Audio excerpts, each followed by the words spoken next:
et merci pour son esprit qui est là, pour nous communiquer encore sa pensée ce dimanche. Le dimanche passé, nous entamions un sujet que nous avions intitulé « Il envoya sa parole et les guérit ». Et notre texte de base, c'était Hébreu, c'était Psaume 107, le verset 20, et Hébreu 1, le verset 3. La Bible dit dans Psaume 107, le verset 20, « Il envoya sa parole et les guérit. Il les fit échapper de la bosse. » Et dans Hébreu 1, au verset 3, il est dit que Dieu soutient toutes choses par sa parole puissante. Dieu soutient toutes choses. La Bible dit à partir du verset 1, Hébreu 1, à partir du verset 1 jusqu'au verset 3, après avoir autrefois à plusieurs reprises et de plusieurs manières parlé à nos pères par les prophètes, Dieu, dans ces derniers temps, nous a parlé le Fils. Il a établi héritier de toutes choses par lesquelles il a aussi créé le monde et qui, étant le reflet de sa gloire et l'empreinte de sa personne, et soutenant toutes choses par sa parole puissante, a fait la purification des péchés et s'est assis à la droite de la majesté divine dans les lieux très hauts. Nous étions en train de parler de la parole de Dieu et nous avons dit que notre enseignement s'est divisé en 3 points principaux. Et le premier, c'est quelques principes fondamentaux que nous devons connaître sur la parole de Dieu. Et par la suite, les conditions que nous devions remplir, que chaque humain doit remplir pour voir la parole de Dieu manifester ses effets dans sa vie, dans nos vies respectives. Et le 3e point, nous avons dit que nous parlerons de ce que la parole de Dieu est à même de faire dans nos différentes vies. Ce que la parole de Dieu peut apporter, ce qu'elle peut faire, ce qu'elle peut manifester, ce qu'elle peut accomplir dans nos différentes vies. Et à propos des principes fondamentaux de la parole de Dieu, nous avons dit que, premièrement, la première vérité que nous devions connaître par rapport à la parole de Dieu, c'est que Dieu n'agit jamais en dehors de sa parole. Dieu n'agit que par sa parole, par l'intermédiaire de sa parole. La deuxième vérité, nous avions dit que la parole de Dieu et l'Esprit de Dieu travaillent toujours ensemble. Ces principes, nous l'avions énoncé comme suit.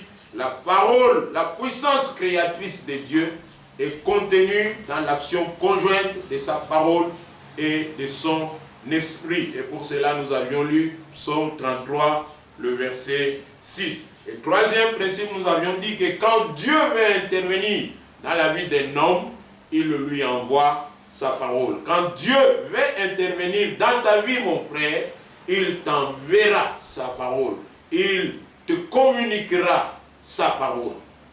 Et quand nous parlons de la parole de Dieu ici, il est important que nous puissions comprendre que la parole de Dieu, c'est l'ensemble, de déclarations et des propos directs qui sortent de la bouche de Dieu. Par exemple, sur la montagne de Sinaï, Dieu a communiqué sa parole directement à Moïse et au peuple d'Israël. Quand Dieu a créé, il a parlé directement. Donc la parole de Dieu doit être comprise comme étant toutes les déclarations qui sortent directement de la bouche de Dieu. La parole de Dieu, deuxièmement, c'est tous ces messages que Dieu nous a communiqués par l'intermédiaire de ses prophètes, des prophètes que nous avons connus. La parole de Dieu, c'est l'ensemble des déclarations et des enseignements qui nous ont été communiqués par Jésus-Christ lui-même, la parole de Dieu. La parole de Dieu, quatrièmement, bien aimé, c'est tous les enseignements des apôtres et des prophètes.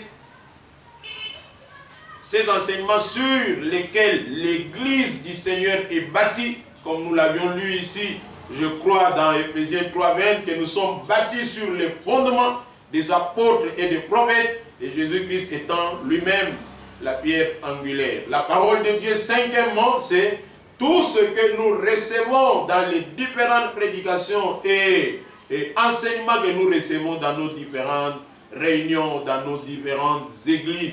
Toutes ces proclamations de vérité de l'évangile sont la parole de Dieu. Et en sixième position, nous pouvons accepter, nous acceptons comme parole de Dieu tout ce que Dieu nous communique par révélation, par prophétie, par songe.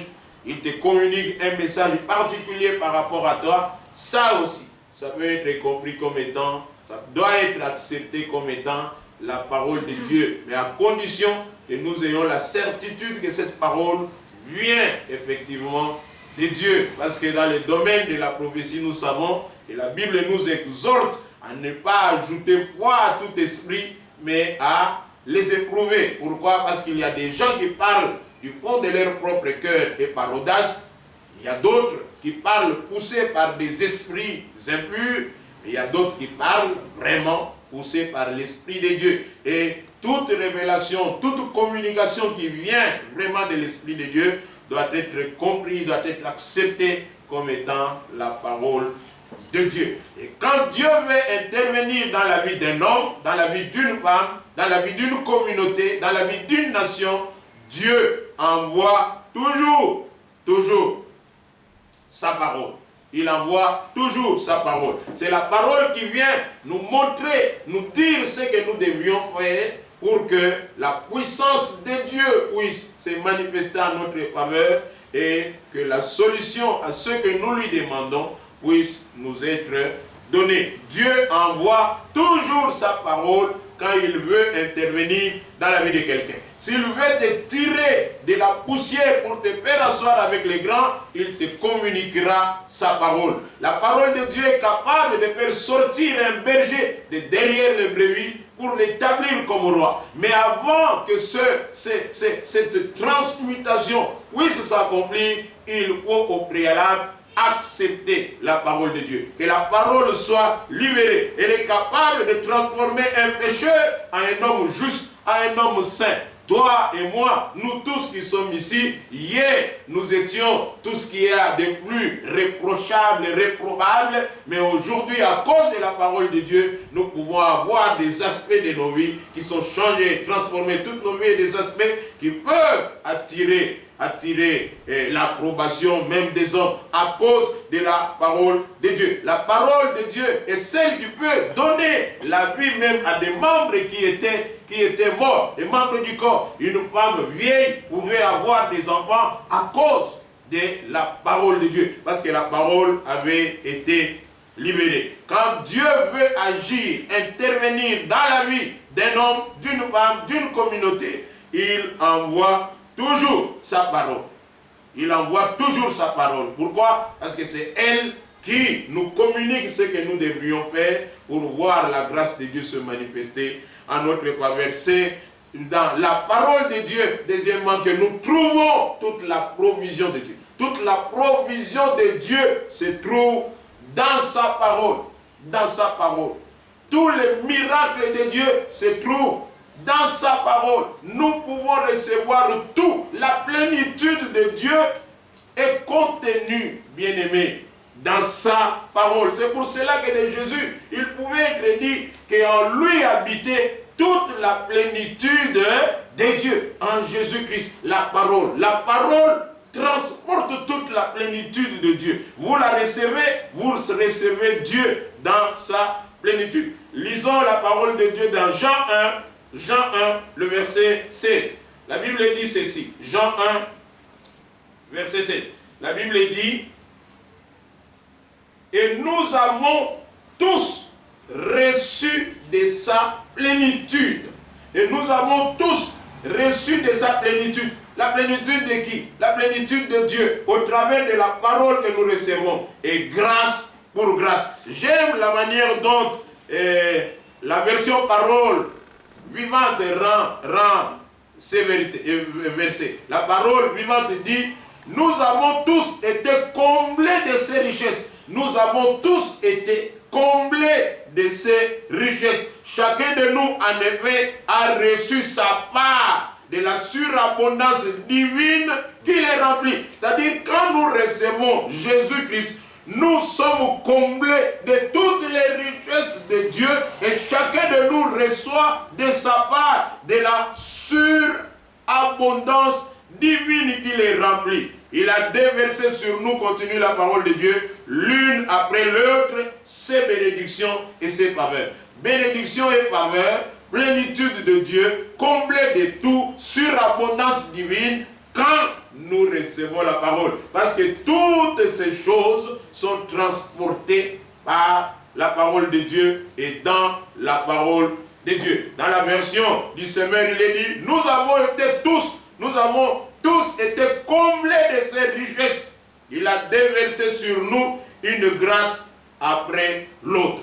Quand nous recevons la parole, nous recevons toute la plénitude de Dieu. Et troisièmement, quand nous recevons la parole de Dieu, nous recevons de sa surabondance. La surabondance de Dieu. Bien-aimé, Dieu n'a pas seulement quelques richesses, il a une richesse surabondante. Nos besoins peuvent être comblés parce qu'elles ne videront jamais notre Dieu. Elles ne videront jamais notre Dieu. Tout ce dont nous avons besoin, notre guérison ne videra jamais la puissance de Dieu. Regardez, Jésus est en train, est invité pour aller prier pour la fille unique qui était décédée. Rempli de sa puissance, il était en route en train d'aller là-bas, et sur la route, une femme s'approche par derrière et touche Jésus.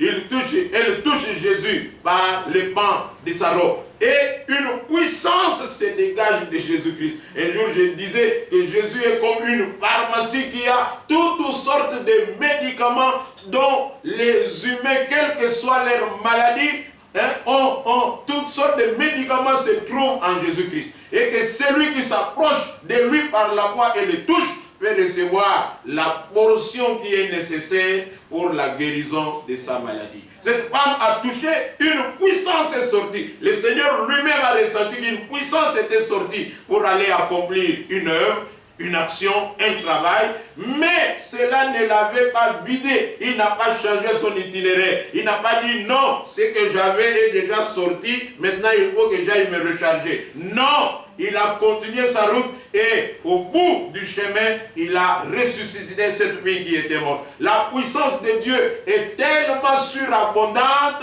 que ton problème, que mon problème ne pourront jamais la vider. Bien-aimés, la parole de Dieu nous amène la surabondance de Dieu, nous amène la plénitude de Dieu. Quatrième vérité fondamentale par rapport à la parole, c'est que la parole de Dieu n'échoue jamais. Là où la parole est libérée, il y a toujours des actions qui s'ensuivent. La parole n'échoue jamais. J'aime ce que dit souvent notre pasteur Yves, et que la parole de Dieu est un messager qui n'échoue jamais. La parole n'échoue jamais. La Bible le dit clairement dans Ésaïe 55 au verset 11. Jésus, c'est Dieu qui parle, il dit, « Ainsi en est-il de ma parole qui sort de ma bouche. Elle ne retourne point à moi sans effet, sans avoir exécuté ma volonté et accompli mes desseins. » La parole de Dieu, quand elle est libérée, elle ne peut jamais rentrer à Dieu sans avoir accompli ce pourquoi elle a été libérée. Toi qui as une parole qui a été libérée en ta faveur, toi qui as reçu une promesse de Dieu, toi qui par rapport à ton problème as découvert une vérité de la parole qui correspond à ta situation, à ton problème, laisse-moi te dire, si tu reçois cette parole et la laisses accomplir son œuvre, tu verras que ce problème ne demeurera pas. Parce que seule la parole est appelée à demeurer éternellement et jamais nos problèmes, jamais nos difficultés, jamais nos combats. Frère, tu as une promesse, accroche-toi à cette promesse parce qu'elle s'accomplira. La Bible dit que c'est une promesse dont le délai a déjà été fixé. Et si elle tarde à s'accomplir, attends-la parce qu'elle s'accomplira certainement. Alléluia. Amen. La parole de Dieu est un messager qui n'échoue jamais. La parole de Dieu n'échoue jamais. C'est pour cela que pour sauver l'humanité, Dieu n'a pas envoyé autre chose que la parole, frère. Parce qu'il savait que seule la parole accomplira ma volonté. Seule la parole atteindra ses objectifs. Seule la parole, elle peut être tentée, bousculée, mais la parole est un messager qui n'échoue jamais. Alléluia. Amen. Pour le salut de l'humanité, Dieu a envoyé la parole parce qu'il sait que la parole est garantie. À toute la garantie de Dieu, que c'est une parole qui ne retournera jamais à Dieu sans avoir accompli ce pourquoi elle a été libérée. Dieu avait donné à Adam. Il avait des objectifs par rapport à Adam. Adam a échoué. Adam a échoué. Dieu a envoyé Moïse. Lui aussi a échoué. Parce qu'il était serviteur dans la maison. Mais pour sauver l'humanité et pour ne plus connaître d'échecs, Dieu a envoyé sa parole parce que sa parole a la garantie de la réussite. A la garantie de la réussite. Elle n'échoue jamais. Cinquième vérité que nous devrions connaître par rapport à la parole de Dieu, c'est que cette parole est éternelle. La parole de Dieu est éternelle. Cette parole qui n'échoue jamais, elle est éternelle. 1 Pierre 1, verset 23 et verset 25, la Bible dit ceci, verset 23. Puisque vous avez été régénérés, non par une semence corruptible, mais par une semence incorruptible, par la parole vivante et permanente de Dieu. La parole vivante et permanente de Dieu. Cette parole est vivante et elle est permanente. C'est une parole vivante et elle est permanente. Et le verset 25, mais la parole du Seigneur demeure éternellement. La parole du Seigneur demeure éternellement. Cette parole est éternelle. Elle n'échoue jamais et elle ne passera jamais. Quand elle est libérée, elle demeure, elle ne passera jamais. Jamais, bien-aimé, jamais. La parole de Dieu est une parole éternelle. C'est pour cela, bien-aimé, que nous devons tout faire pour garder la parole de Dieu dans nos cœurs et ne pas nous laisser aller à des choses de ce monde. Parce que la Bible dit que ce monde passe. La figure de ce monde passe. Mais seule la parole de Dieu demeure éternellement. Et celui en qui cette parole demeure devient éternel comme la parole elle-même est éternelle. Tu veux être éternel, bien-aimé, reçois la parole de Dieu. La vie éternelle est dans la parole. Jésus a dit, mes paroles sont esprit et vie. La vie que nous recherchons, c'est quand nous recevons la parole, cette parole que Jésus-Christ en nous. Et quand elle entre, elle engloutit la mort qui régnait en nous et vient planter la vie et une vie qui est éternelle. La parole de Dieu, bien-aimé, est éternelle et elle ne passe pas. Elle est vivante, elle est efficace et cette parole accomplit toujours, atteint toujours des résultats. La Bible dit dans Hébreux 4 au verset 12, décrivant la parole de Dieu, bon, nous pouvons lire ça, mais la Bible dit que cette parole est vivante, elle est efficace. Et cette parole est pénétrante. La parole de Dieu est vivante, elle est efficace. Et quand on parle d'efficacité, on parle de la capacité de produire des résultats. C'est une parole qui produit toujours des résultats. Et cette parole est permanente. Elle peut changer la personnalité. Elle agit sur la conscience. Elle agit sur l'âme. Elle agit sur le corps. Elle agit sur tout l'homme. Sur tout l'homme. Sur tout l'homme. La parole de Dieu. Bien-aimé, elle est éternelle, cette parole. Elle ne passe pas. Accrochons-nous à la parole et nous deviendrons comme elle. Devenons la parole et nous serons glorieux et nous serons puissants et nous serons éternels comme la parole elle-même est éternelle. Et sixième vérité par rapport à la parole, cette parole est un homme. Dans Jean 1, au verset 14, la Bible dit que cette parole s'est faite chair. Cette parole a revêtu la chair. Pour venir accomplir son œuvre, cette parole est devenue une personne humaine comme toi et comme moi. Jésus, la parole de Dieu. Et nous voyons comment la combinaison de la parole et de l'esprit lors de sa conception. La Bible dit que l'ange est venu avec la parole qu'il a annoncée à Marie. Et quand Marie a accepté cette parole, la puissance du Saint-Esprit est descendue sur lui. Et l'enfant Jésus a été formé Jésus est entré dans notre monde matériel. Frère, cette parole est devenue chair. C'est pour cela que le salut ne se trouve pas dans un autre nom que dans le nom de Jésus-Christ. Jésus, la parole. Vous la recevez la vie. Vous la recevez toutes les vertus de Dieu. Vous recevez l'abondance, la surabondance de Dieu. Vous recevez la plénitude de Dieu. Jésus-Christ. C'est lui, l'homme, parole. C'est lui, la parole faite chair. Et cette parole, quand nous l'acceptons, elle est capable. C'est pour cela que celui qui accepte Jésus verra la transformation dans sa vie. Verra des choses changer dans sa vie. Lui-même sera étonné de voir des choses en train d'être changées. Et ce sera l'œuvre de Jésus, l'œuvre de la parole dans sa vie. Deuxième grand point, quelles sont les conditions que nous devrions remplir pour que la parole de Dieu manifeste ses esprits dans nos vies. Qu'est-ce que nous devrions faire? Qu'est-ce que l'homme doit faire pour que la parole de Dieu puisse accomplir son œuvre et manifester sa puissance dans la vie de l'homme? Je vais nous inviter à lire 1 Thessaloniciens 2, le verset 13. 1 Thessaloniciens 2,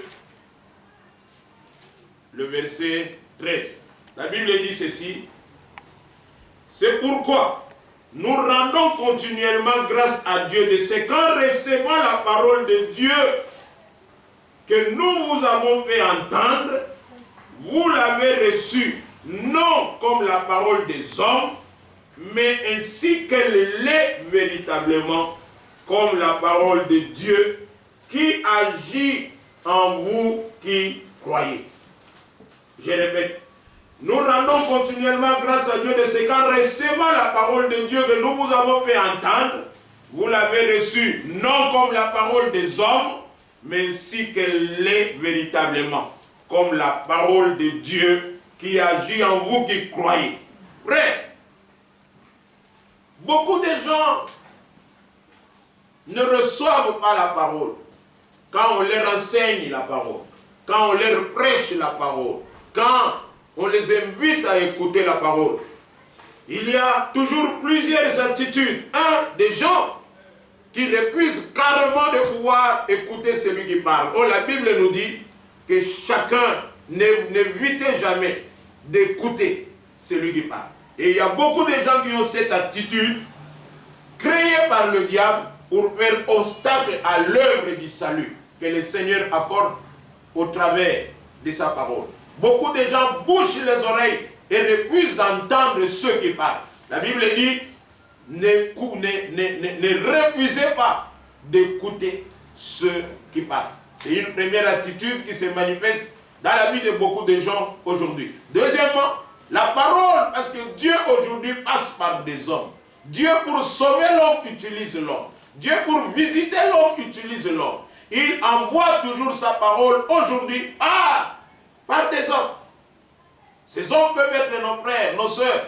Ces hommes peuvent être des conditions modestes par rapport à nos conditions à nous. Beaucoup de gens sont prêts à entendre le président ou les grands de ce monde quand ils viennent avec un message. Mais Dieu souvent utilise des choses viles, des choses folles pour comprendre les choses folles. Dieu utilise des gens sans importance pour pouvoir communiquer le message de la vie. Et souvent, des gens méprisent la parole, ou soit quand ils l'écoutent, ils pensent que c'est la parole d'un homme. La parole que nous proclamons, ils attribuent ça à un homme. Et quand vous attribuez la parole de Dieu, vous la recevez comme étant la parole d'un homme, elle n'accomplira pas son œuvre dans votre vie. Il y a beaucoup de gens, les pasteurs peuvent libérer des proclamations, mais qui continuent à voir les pasteurs au lieu de voir Dieu qui est caché dans les pasteurs et qui est en train de parler par l'intermédiaire de son pasteur. Et cela fait que le blocage subsiste et la guérison, la bénédiction ne peut pas se manifester comme il se doit dans la vie de cet homme. Et la troisième attitude, c'est la bonne. Cette attitude que les Thessaloniciens ont manifestée à l'écoute de la parole que Paul leur prêchait. Et Paul leur rend témoignage, rend grâce à Dieu par rapport à cette attitude positive. Il dit que quand vous avez entendu la parole que nous vous avons annoncée, vous ne l'avez pas reçue comme étant la parole d'un homme, mais comme c'est qu'elle est réellement, comme c'est qu'elle est en vérité, la parole de Dieu. Donc, quand nous écoutons, recevons la parole comme étant la parole de Dieu. Il faut recevoir la parole comme elle est véritablement. Dans les enseignements, à un certain moment, vous pouvez entendre et voir que Dieu est en train de vous parler à vous spécifiquement. En lisant la parole de Dieu, vous verrez que la parole prend vie et s'adresse à vous d'une manière particulière. D'ailleurs, quand nous lisons la parole de Dieu, elle reste écrite, elle reste statique. Elle devient une bénédiction pour nous quand nous commençons à entendre comme une voix qui est en train de nous parler. Quand nous lisons la parole, là elle devient vivante et elle communique sa grâce, elle communique sa puissance dans nos vies. Il faut recevoir la parole de Dieu comme c'est qu'elle est véritablement la parole de Dieu. Même si elle vient par la bouche d'un homme, d'un enfant, mais voyez Dieu au travers de cette personne qui vous communique la parole de Dieu. Et deuxièmement, après avoir accepté cette parole comme étant la parole de Dieu, l'écouter, la recevoir comme étant la parole de Dieu, il faut placer la foi. Il faut avoir foi en cette parole, avoir confiance en cette parole. Quel que soit le problème que tu as, la difficulté que tu as, le combat que tu as, quelle que soit l'immensité de ton problème, quand tu reconnais que ce qui a été proclamé est la parole de Dieu et que tu l'as reçu, place toute ta confiance en cette parole que tu as écoutée. Hébreux 4, le verset 2. Hébreux 4, le verset 2. La Bible dit ceci. Car cette bonne nouvelle nous a été annoncée aussi bien qu'à eux. Mais la parole qui leur fut annoncée ne leur servit de rien parce qu'elle ne trouva pas de poids chez ceux qui l'entendirent. La parole est la même. C'est cette semence qui est jetée pour tout le monde. Mais la Bible dit, pour qu'elle produise ses effets, il faut, après l'avoir reçu comme étant la parole de Dieu, y placer toute sa confiance, avoir foi en cette parole, croire malgré ce que l'on sera en train de voir dans son corps, dans sa vie, malgré le message contraire que votre corps pourra vous communiquer, mais croire que Dieu est puissant pour accomplir sa parole dans votre vie. Et y placer toute votre confiance en bannissant les inquiétudes et en bannissant la tristesse. Frère, cette même parole, dit la Bible, cette bonne nouvelle, nous a été annoncée aussi bien qu'à eux, mais chez eux, chez les autres, la parole n'a pas produit ses effets. Pourquoi? Parce qu'elle ne trouva pas de la foi auprès de ceux qui l'entendirent. Quand nous recevons la parole avec foi, bien-aimés, alors la parole commence son œuvre de transformation, son œuvre de guérison, son œuvre de bénédiction, son œuvre de glorification de la personne qui l'écoute. Frère, dire amen à la parole comme on nous le fait dire. Dites amen. Ce n'est pas ça la foi. La foi, c'est quand vous continuez à croire que malgré les circonstances contraires, ce que Dieu a dit est la vérité. Je m'accroche à cette parole et je sais qu'elle s'accomplira. Et tu restes attaché à cette parole, alors tu verras que la parole de Dieu va accomplir son œuvre dans ta vie. Et enfin, pour terminer, je vais prendre Jacques 1, le verset 21. Jacques 1, le verset 21. La Bible dit ceci. C'est pourquoi, rejetant toute usure et tout esprit de malice, recevez avec douceur la parole qui a été plantée en vous et qui peut sauver vos âmes. La parole est comme une graine, comme une semence qui est plantée. Elle se fait toujours planter. Et quand on plante un grain, ce grain finit toujours par germer. La parole de Dieu en vous finira par germer et accomplir ce pourquoi il a été libéré. J'ai confiance en la capacité de la parole de Dieu de prendre vie en vous et de transformer votre vie, de transformer votre corps malade, de transformer, de vous amener la résurrection. Partout où il y avait la mort qui régnait. Jésus n'est pas resté dans les tombeaux, vous aussi, vous ne resterez pas dans les tombeaux. Personne ne peut enchaîner la parole, personne ne vous arrêtera quand vous laisserez la parole rester en vous. La Bible dit que nous devons mettre de côté, quand nous recevons la parole, mettre de côté les souillures et la méchanceté. Mettre de côté tout ce qui est contraire, rébellion à la parole et insoumission. Tout ce qui est contraire à la parole de Dieu doit être mis de côté. Et la Bible dit que nous devons la recevoir avec douceur, avec douceur.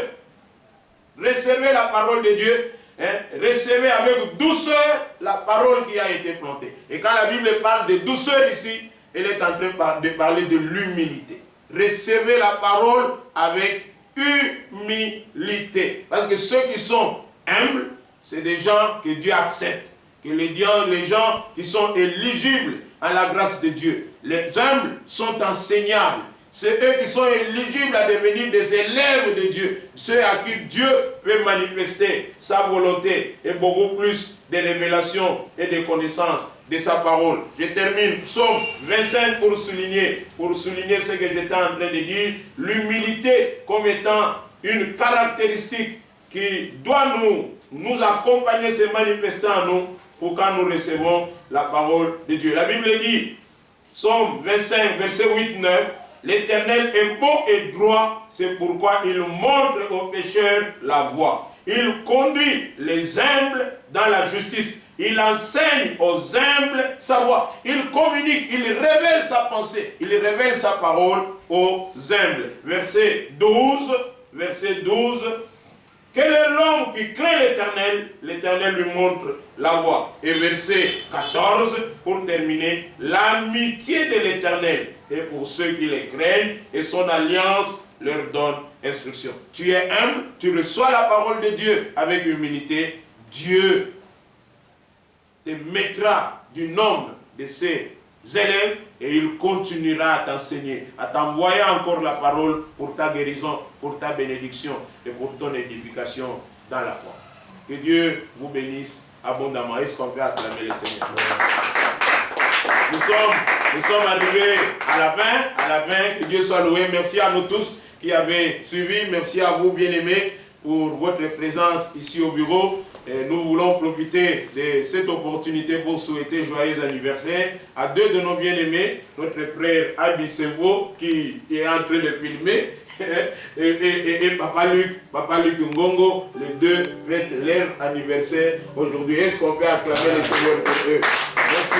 Que Dieu soit loué et que Dieu vous bénisse abondamment. Recevez cette parole comme la parole de Dieu et vous verrez la guérison, le salut, la bénédiction que cette parole va vous apporter. Que Dieu vous bénisse abondamment. Merci.